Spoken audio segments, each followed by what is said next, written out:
Et la mobilisation ne s'essouffle pas, à en croire les renseignements qui prévoient encore plus de monde dans les rues, 250 000. Je rappelle qu'ils étaient 239 000 samedi dernier selon les chiffres du ministère de l'Intérieur. Bonjour David Guiraud, merci d'être avec nous, invité du live sur BFM TV, porte-parole jeunesse de la France Insoumise. Le gouvernement toujours offensif dans son combat. Oui, offensif dans son combat. On aimerait savoir quel combat. Est-ce que c'est celui vraiment de lutter contre le Covid? Parce que quand j'entends dire que les tests ne seront plus gratuits, alors c'est dans quelques temps, hein, c'est dans octobre, alors qu'on sait que le virus peut se transmettre y compris à des personnes vaccinées, j'ai un peu du mal à comprendre ce que combat vraiment le gouvernement. Ce gouvernement, il est débordé. Il n'a jamais su anticiper le Covid et sa seule réponse, c'est quoi? C'est d'appuyer sur un bouton qui est celui de la réduction de nos libertés pour faire croire que c'est ça qui Pour va la nous sortir. vaccination, David Guiraud, pour la vaccination. Non, non, non, non. Moi, je pense pas que cette mesure aide énormément à la vaccination. Le pass Il y a sanitaire, quand c'est même 10 quoi? millions il y a quand même 10 millions de Français qui se sont fait vacciner depuis l'annonce du président de la République.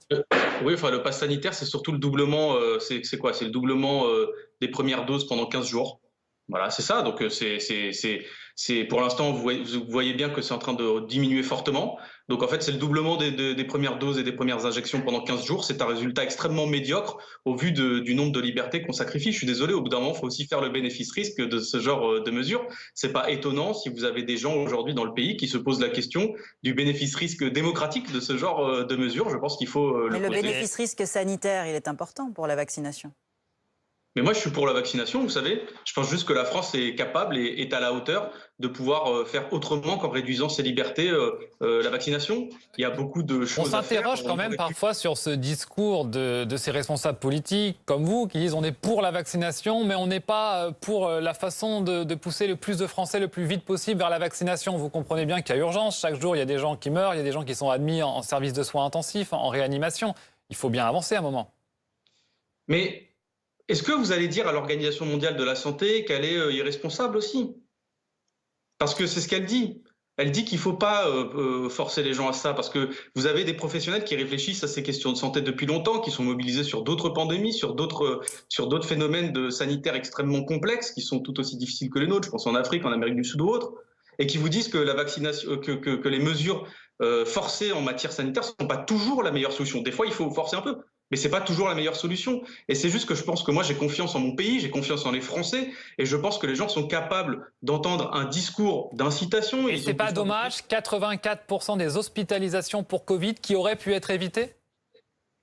Mais je ne vois pas ce que vient régler le pass sanitaire là-dedans, monsieur. Désolé, j'essaye juste de comprendre l'intérêt sanitaire du pass sanitaire. Il accélère la vaccination. C'est ce qu'on a vu en tout cas. Les chiffres montrent qu'il a accéléré la vaccination, ce pass sanitaire.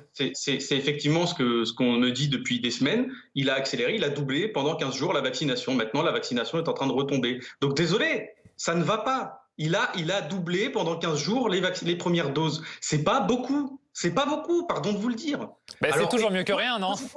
Non, il y aurait eu quand même 10 millions, 10 millions en plus quand même de Français primo-vaccinés. C'est toujours ça de prix, on est 65 millions. Ça, mais je ne suis pas d'accord avec vous parce que je ne comprends pas comment un gouvernement peut avoir autant d'inventivité pour restreindre les libertés, pour forcer les gens à faire des choses et avoir si peu d'imagination quand il s'agit de prévoir des phénomènes, notamment le variant Delta qu'il n'a pas vu venir, qu'il a nié alors que des médecins et des politiques... Il a surpris le monde entier, mine de rien, ce variant Delta. Non, il n'a pas surpris le monde entier. Vous avez des pays qui font bien mieux en matière de gestion sanitaire. Il y a des pays qui font bien mieux en matière de gestion sanitaire. On a beaucoup de voisins européens, je pense à l'Espagne, au Danemark ou autres, qui ont vacciné l'intégralité des personnes des personnes âgées. Chez nous, ça n'a pas fonctionné. Pourquoi ça n'a pas fonctionné?